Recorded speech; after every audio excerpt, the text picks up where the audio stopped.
اعوذ باللہ من الشیطان الرجیم بسم اللہ الرحمن الرحیم ولا تلبسوا الحق بالباطل وتكتموا الحق وانتم تعلمون صدق اللہ العظیم۔ سورہ بقرہ کی آیت نمبر 42 اس آیت مبارکہ کے ترجمہ اور تفسیر پر مبنی ہے آج کا درس قرآن۔ گزشتہ آیت میں اللہ تعالیٰ نے بنی اسرائیل کو، یہودیوں کو اللہ تعالیٰ نے قرآن پاک پر ایمان لانے کی اللہ نے دعوت دی اور فرمایا قرآن کو ٹھکرا کر تم اول ٹھکرانے والے نہ بن جانا اور میری آیتوں کو تھوڑی قیمت کے عوض مت خریدو اور مجھ ہی سے ڈرو۔ اس آیت مبارکہ کی تفسیر کے ضمن میں احکام جو تھے گزشتہ درس میں بیان ہو چکے۔ آج کی جو آیت مبارکہ ہے آیت نمبر 42، اس میں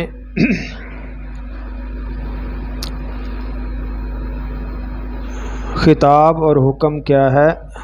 بنی اسرائیل ہی کو ہے۔ میں نے پہلے عرض کی کہ سورہ بقرہ کی آیت نمبر 40 سے لے کر آگے 143 تک سارا بنی اسرائیل سے خطاب اور جو انعامات اللہ نے بنی اسرائیل پر کیے ان کا بیان ہے۔ بنی اسرائیل کے احوال، ان کی نافرمانیاں، یہ سب آیت نمبر 40 سے آیت نمبر 143 سورہ بقرہ میں اس کا ذکر ہے۔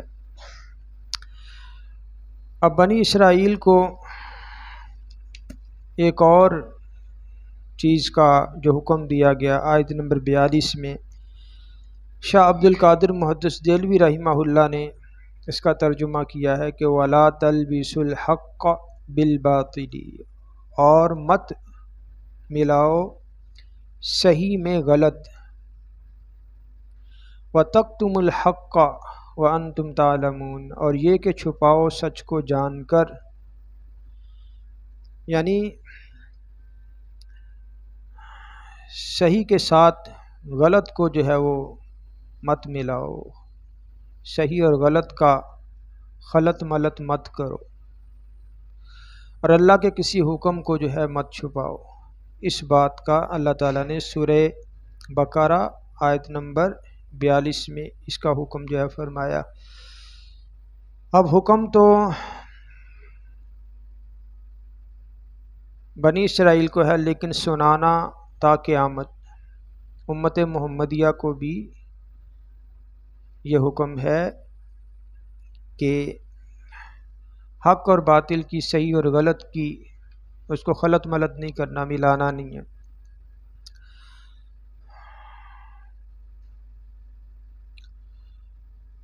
تو حق بات کا چھپانا یہ کیا ہے؟ حرام ہے۔ امام قرطبی رحمہ اللہ نے اپنی تفسیر میں ایک بڑا شاندار ایک واقعہ اور مکالمہ، ایک بزرگ تھے ابو حازم تابعی، اس دور میں خلیفہ سلیمان بن عبد الملک کے دور میں، تو یہ حق کو چھپانے سے گریز کرنا، اسی ضمن میں امام قرطبی نے اس کو ذکر کیا۔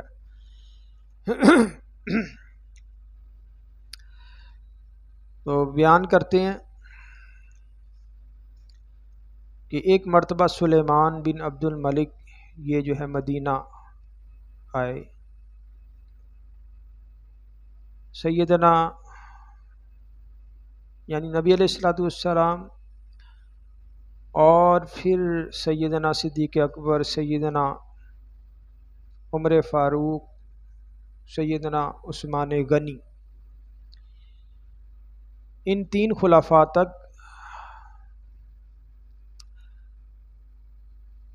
ان تمام یعنی نبی صلی اللہ علیہ وسلم نے بھی مدینہ کو اپنا مرکز بنایا، اور پھر 3 خلفاء نے بھی، صدیق اکبر، عمر فاروق، عثمان غنی۔ حضرت علی رضی اللہ تعالیٰ عنہ نے اپنا مرکز وہ کوفہ کو بنایا۔ پھر اس کے بعد وقت کے حساب سے جو بھی حاکم وقت آیا مسلمانوں کا، اس نے پھر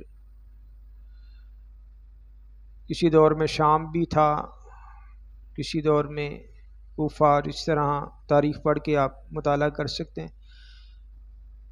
تو لیکن حاکم وقت جو ہے جہاں بھی ہوتا تھا تو پھر وہ مدینہ طیبہ حاضری آ کے دیا کرتے تھے۔ تو یہ جو سلیمان بن عبد الملک تھا یہ بھی مدینہ طیبہ آیا، چند روز ٹھہرا، اور لوگوں سے پوچھا کہ جو ہے مدینہ طیبہ میں اب اس وقت بھی کوئی ایسا آدمی موجود ہے کہ جس نے کسی صحابی کی صحبت پائی ہو؟ کوئی ایسا بندہ ہے کہ جس نے اس صحابہ سے ملاقات کی ہو، ان سے فیض حاصل کیا ہو؟ لوگوں نے کہا ہاں، ابو حازم، یہ تابعی ہیں، انہوں نے کہا ابو حازم ہیں کہ جنہوں نے صحابہ سے ملاقات کی ہوئی ہے۔ تو سلیمان نے اپنا آدمی بھیج کے ان کو بلایا، تشریف لائے سلمان۔ اس نے کہا کہ ابو حازم، یہ کیا بے مروتی اور بے وفائی ہے؟ انہوں نے کہا جی میں نے کیا بے مروتی اور بے وفائی کی؟ آپ نے میرے اندر کیا بے وفائی اور بے مروتی دیکھی؟ اس نے کہا، سلیمان نے کہا خلیفہ وقت نے، کہ مدینہ کے سب مشہور لوگ مجھ سے ملنے آئے مگر آپ نہیں آئے۔ کیسی بے وفائی ہے؟ بڑے بڑے اور مشہور لوگ سارے میرے سے ملنے آئے اور آپ نہیں آئے۔ ابو حازم نے کہا، امیر المؤمنین، میں آپ کو اللہ کی پناہ میں دیتا ہوں، اس لیے کہ آپ کوئی ایسی بات کہیں جو واقعے کے خلاف ہے۔ آج سے پہلے نہ میں آپ سے واقف تھا اور نہ آپ مجھ سے۔ جب جان پہچان ہی نہیں ہے، واقفیت ہی نہیں ہے، تو پھر ملاقات کس مقصد کے لیے؟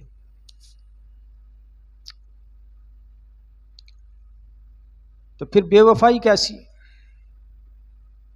اب جو حاکم وقت تھا خلیفہ سلیمان، اس نے جواب سنا تو وہ حاضرین میں ابن شہاب، زہری اور دیگر بڑے بڑے جناب اس دور کے اہل علم مشہور لوگ بیٹھے تھے۔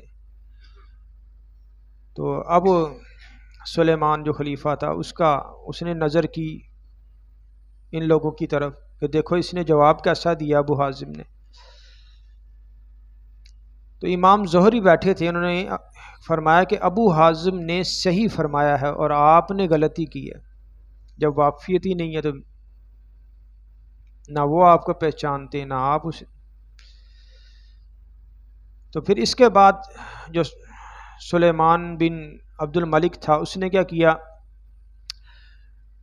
گفتگو کا رخ بدلا، سوالات کرنے شروع کیے اور کہا، اے ابو حازم، یہ کیا بات ہے کہ ہم موت سے گھبراتے ہیں؟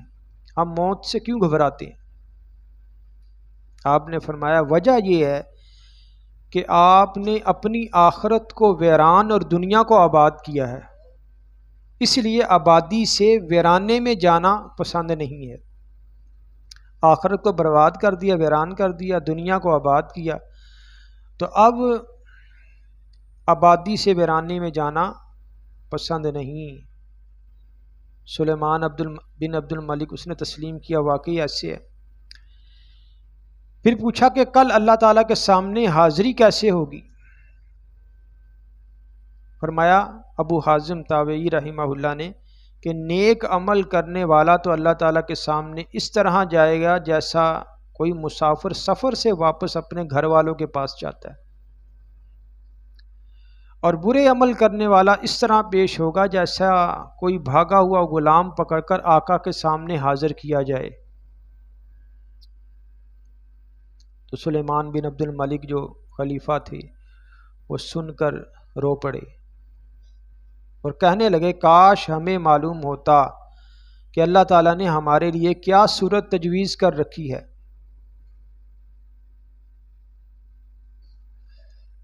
کہ ہمارے ساتھ آگے کیا پیش ہونا ہے، کیا احوال پیش آئیں گے، اللہ کیا معاملہ کرے گا۔ تو ابو حازم نے فرمایا اپنے اعمال کو اللہ کی کتاب پر پیش کرو تو پتہ لگ جائے گا کہ اللہ نے آگے تمہارے ساتھ معاملہ کیا کرنا ہے۔ جو قرآن کہہ رہا ہے اس کے مطابق دیکھو اپنے اعمال، اسی وقت پتہ چل جائے گا کہ تمہارے ساتھ اب آخرت میں اللہ نے معاملہ کیا کرنا ہے۔ سلیمان نے پوچھا کہ کیا یہ قرآن کی کس آیت سے پتہ چلے گا؟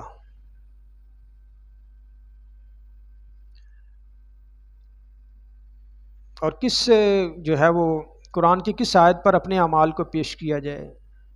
تو ابو حازم نے فرمایا ان الابرار لفی نعیم و ان الفجار لفی جحیم، نیکوکار نعمتوں میں ہوں گے اور جو گناہ گار ہیں فجار نافرمان وہ جہنم میں ہوں گے۔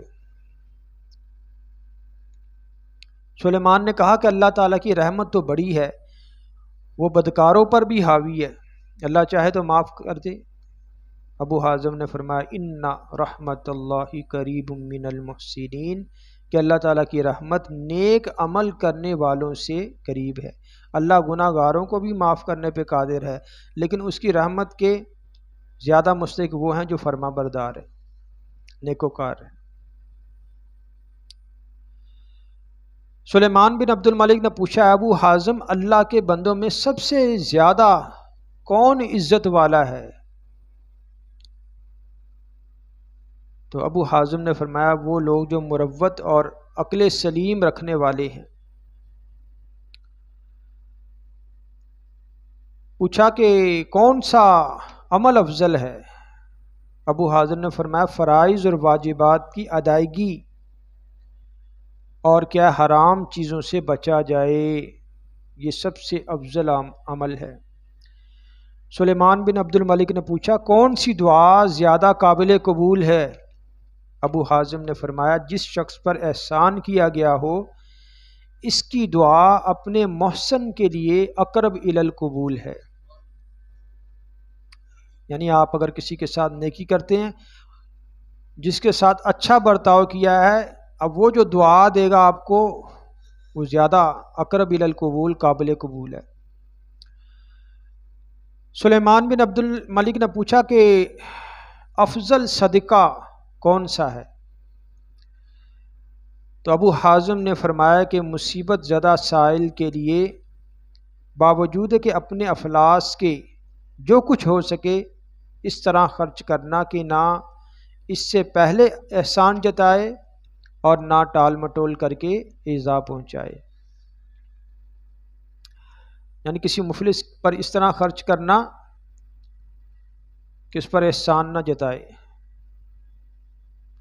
اور خرچ کر سکتا ہے اس کا حق دے سکتا ہے، پھر ٹال مٹول بھی جو ہے وہ نہ کرے۔ سلیمان بن عبد الملک نے پوچھا کلام کون سا افضل ہے؟ ابو حازم نے فرمایا جس شخص سے تم کو خوف ہو یا جس سے تمہاری کوئی حاجت ہو اور امید وابستہ ہو، اس کے سامنے بغیر کسی رو رعایت کے حق بات کہہ دینا، یہ افضل کلام ہے۔ جو شخص آپ کی ضرورت پوری کرتا ہے یا جس کے ساتھ آپ کی کوئی امید وابستہ ہے، کوئی حاجت وابستہ ہے، لیکن اپنی امید اور اپنے حاجت کے پورا اور ٹھکرا دینے کا بھی خوف نہ ہو اور اس آدمی کو حق بات انسان کہہ دے۔ یہ نہیں کہ جناب اگر میں حق بات کہہ دوں گا تو یار کہیں میری یہ فلاں ضرورت پوری کر رہا ہے، میری حاجت پوری کر رہا ہے تو میں اس سے محروم نہ ہو جوں، نہیں، حق بات کہنا۔ پھر سلیمان بن عبد الملک نے پوچھا کہ کون سا مسلمان سب سے زیادہ ہوشیار ہے؟ ابو حازم نے فرمایا وہ شخص کہ جس نے اللہ تعالیٰ کی اطاعت کے تحت کام کیا ہو اور دوسروں کو بھی دعوت دی ہو۔ سلیمان بن عبد الملک نے پوچھا کہ مسلمانوں میں کون شخص احمق ہے؟ ابو حازم نے فرمایا وہ آدمی کہ جو اپنے کسی بھائی کی اس کے ظلم میں مدد کرے، جس کا حاصل یہ ہوگا کہ اس نے دوسرے کی دنیا درست کرنے کے لیے اپنا دین بیچ دیا۔ سلیمان نے کہا کہ آپ نے جو ہے صحیح کہا ہے۔ اس کے بعد سلیمان نے واضح الفاظ میں پوچھا کہ آپ کی ہمارے بارے میں رائے کیا ہے؟ بادشاہ وقت ایک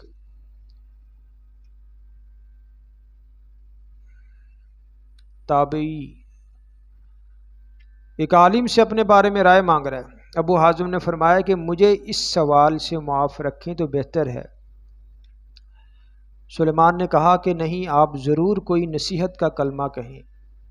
ابو حازم نے فرمایا اے امیر المؤمنین، آپ کے آباء و اجداد نے تلوار کے زور پر لوگوں پر تسلط حاصل کیا اور زبردستی ان کی مرضی کے خلاف ان پر حکومت کی اور بہت سے لوگوں کو قتل کیا، اور یہ سب کچھ کرنے کے بعد وہ اس دنیا سے رخصت ہو گئے۔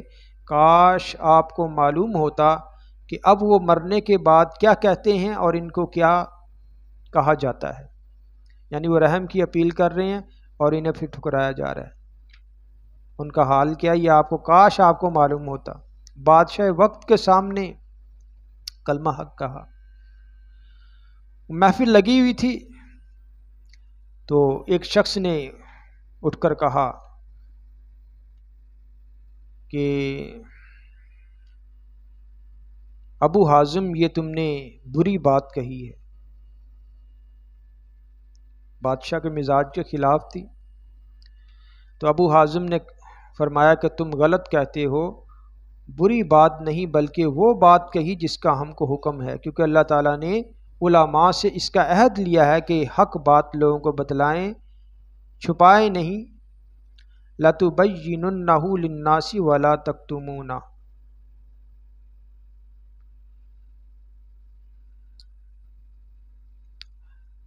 تو اس آیت مبارکہ کے ضمن میں وَلَا تَلْبِسُوا الْحَقَّ بِالْبَاطِلِ وَتَكْتُمُوا الْحَقَّ وَأَنْتُمْ تَعْلَمُونَ، سورہ بقرہ آیت نمبر 42۔ یہ سارا ابو حازم اور سلیمان بن عبد الملک کا امام قرطبی نے ایک قصہ جو ہے یہ انہوں نے بیان کیا۔ اچھا، سلیمان نے پھر پوچھا اچھا اب ہمارے درست ہونے کا کیا طریقہ ہے؟ فرمایا تکبر چھوڑو، مروت اختیار کرو، حقوق والوں کو ان کے حقوق انصاف کے ساتھ تقسیم کرو۔ سلیمان نے کہا ابو حازم کیا ہو سکتا ہے کہ آپ ہمارے ساتھ رہیں؟ بادشاہ کے ساتھ بسا اوقات اہل علم کا، علماء کا بھی گرو، کہیں جناب اس کے وزیر ہیں، مشیر ہیں، ساتھ ساتھ رہتے ہیں، تو اس نے کہا کہ آپ بھی ہمارے ساتھ رہیں۔ فرمایا اللہ کی پناہ۔ پوچھا یہ کیوں؟ فرمایا کہ اس لیے کہ مجھے خطرہ یہ ہے کہ میں تمہارے مال و دولت اور عزت و جاہ کی طرف کچھ مائل ہو جاؤں، جس کے نتیجے میں مجھے عذاب بھگتنا پڑے۔ سلیمان نے کہا اچھا آپ کی کوئی ضرورت ہے تو بتائیں، پورا کر دوں۔ اب دیکھنا جواب کیسا ہے۔ فرمایا ایک ضرورت ہے کہ جہنم سے نجات دلا دو اور جنت میں داخل کر دو۔ بادشاہ نے کہا کہ یہ تو میرے اختیار میں نہیں ہے۔ تو ابو حازم نے فرمایا کہ مجھے آپ سے اور کوئی حاجت مطلوب نہیں ہے۔ آخر میں سلیمان نے کہا بادشاہ نے کہ اچھا میرے لیے دعا کر دیں۔ ابو حازم نے کہا آپ نے یہ دعا دی، یا اللہ اگر سلیمان آپ کا پسندیدہ بندہ ہے تو اس کے لیے دنیا و آخرت کی بہتری کو آسان بنا دے، اور اگر وہ آپ کا دشمن ہے تو اس کے بال پکڑ کر اپنی مرضی اور محبوب کاموں کی طرف لے آ۔ سلیمان نے کہا اچھا آپ مجھے کوئی وصیت کریں۔ ارشاد فرمایا کہ مختصر یہ ہے کہ اپنے رب کی عظمت اور جلال اس درجے میں رکھو کہ وہ تمہیں اس مقام پر نہ دیکھے جس سے منع کیا ہے۔ اپنے رب کی عظمت اور جلال کا خیال اس درجے میں رکھو، اتنا رکھو کہ اللہ تمہیں اس مقام پر نہ دیکھے جس سے اس نے منع کیا ہے کہ یہ کام نہیں کرنا، تو اللہ تمہیں اس کام میں ملوث نہ دیکھے۔ اور فرمایا اس مقام سے اللہ تمہیں غیر حاضر نہ پائے جس کی طرف آنے کا اس نے حکم دیا ہے۔ جس بات کا اللہ نے حکم دیا پھر اس کام میں تمہیں وہ دیکھے بھی۔ اچھا، مجلس سے فارغ ہوئے تو اب بادشاہ نے کیا کیا؟ بادشاہ تھا جناب اس نے کچھ تحفہ جو تھا، دینار، 100 دینار، یہ ان کو ابو حازم کو اس نے جو ہے وہ تحفہ دیا، تو آپ نے وہ 100 دینار واپس کر دیے، ساتھ ایک خط لکھا کہ اگر یہ 100 دینار میرے کلمات کا، میری باتوں کا معاوضہ ہیں تو میرے نزدیک خون اور خنزیر کا گوشت اس سے بہتر ہے، اور اگر اس لیے بھیجا ہے کہ بیت المال میں، سرکاری خزانے میں میرا حق ہے، تو مجھ جیسے ہزاروں علماء اور دین کی خدمت کرنے والے ہیں، اگر سب کو آپ نے اتنا ہی دیا ہے تو میں لے سکتا ہوں، ورنہ مجھے ضرورت نہیں ہے۔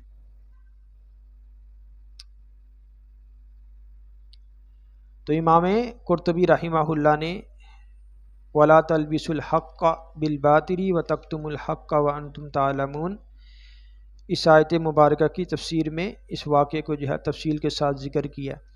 بنی اسرائیل کی کیا عادت تھی کہ وہ جو تورات اللہ کی کتاب تھی، اس میں جو سچی بات تھی اس کو چھپا لیتے تھے۔ جیسے تورات میں حضور نبی کریم صلی اللہ علیہ وسلم کی بعثت کے بارے میں اللہ نے واضح ارشاد فرمایا، لیکن ان لوگوں نے اس میں بھی تحریف کر دی۔ بلکہ قرآن میں تو آتا کہ یہ جو لوگ ہیں عیسائی اور یہودی، یہ حضور نبی کریم صلی اللہ علیہ وسلم کو اللہ کے نبی ہونے کی حیثیت سے اس طرح پہچانتے ہیں جس طرح اپنی اولاد کو پہچانتے ہیں، لیکن پھر بھی انکار کرتے ہیں۔ ان کے جو بڑے بڑے پادری اور عیسائیوں کے بڑے بڑے جو علماء تھے، یہ تحریف کرنے کے بڑے ماہر تھے اللہ کی کتاب میں، تورات میں، انجیل میں، اور خود عیسائیوں کے بڑے بڑے پادریوں نے تسلیم کیا کہ انجیل میں 3000 تحریفیں ہو چکی ہیں، 3000۔ تو آپ خود اندازہ لگائیں کہ یہ تو ان تحریفات کی تعداد ہے کہ جن کا یہ خود اقرار کر رہے ہیں، اور اس کے علاوہ پتہ نہیں کتنی کر چکے ہیں جن کا یہ اقرار نہیں کرتے۔